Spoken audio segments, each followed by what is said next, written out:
डोंबिवली के देसलीपाटा में crime branch ने कुख्यात रोशन झा को अवैध हथियारों की बिक्री करते हुए गिरफ्तार किया है। उसके फ्लैट से पिस्टल, कारतूस और धारदार हथियार बरामद हुए हैं। आरोपी को कोर्ट ने 4 दिन के पुलिस रिमांड में भेज दिया है।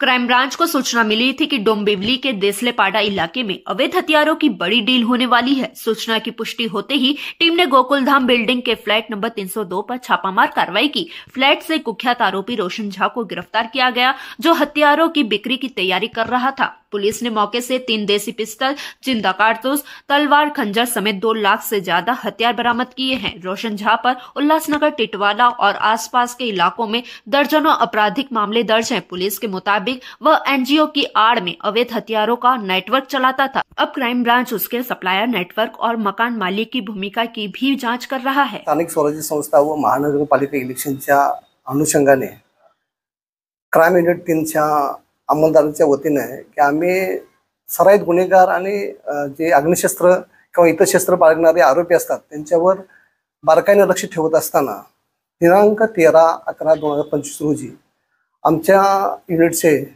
ASI दत्ताराम भोसले यांना एक गोपनीय माहिती मिळाली की गोकुलधाम बिल्डिंग देसलेपाडा येथील सी विंग 202 रूम नंबर येथे रेकॉर्ड इसम नामे रोशन झा याने काही शस्त्रे, अग्निशस्त्रे आणि इतर शस्त्रे विक्रीसाठी आणून लपून ठेवलेले आहेत।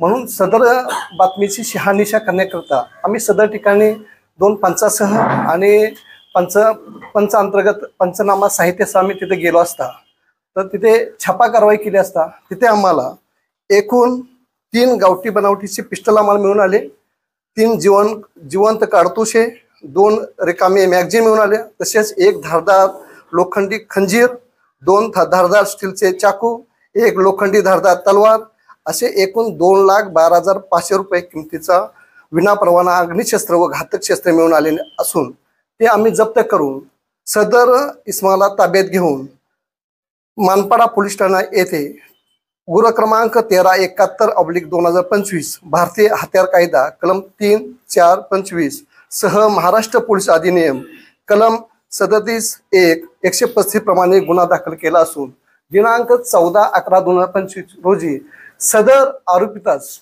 आम्ही मान्य न्यायालयापुढे हजर केले असता मान्य न्यायालयाने त्यांना 4 दिवसाची पोलीस कस्टडी दिली होती।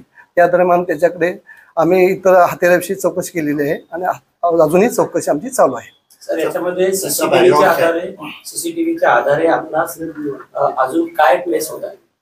आपला सखोल तपास चालू आहे त्याच्याकडे अजूनही की ही अग्निशस्त्र कुठून आणली आणि तो कोणाला विकणार होता। त्याचा बॅकग्राऊंड काय आणि काय करतोय, काय हा सराईत गुन्हेगार आहे। ह्याच्यावर आपल्या उल्हासनगर, टिटवाळा इतर पोलीस ठाणे हद्दीत एकूण 13 गुन्हे 307 सारखे असे गंभीर स्वरूपाचे गुन्हे दाखल आहेत, रायटिंग सारखे गुन्हे दाखल आहेत। त्याच्याकडे सखोल तपास आमचा आणखी चालू आहे। पण नेमका एवढा शस्त्रसाठा जवळ बाळगण्याचा उद्देश हा पण विकायचा का कोणता कोणाच्या याच्यावरनं आपण आणले होते, काय त्याच्या पाठी काही बॅकग्राऊंड काही राजकीय आहे का, तो तपास आमचा चालू आहे।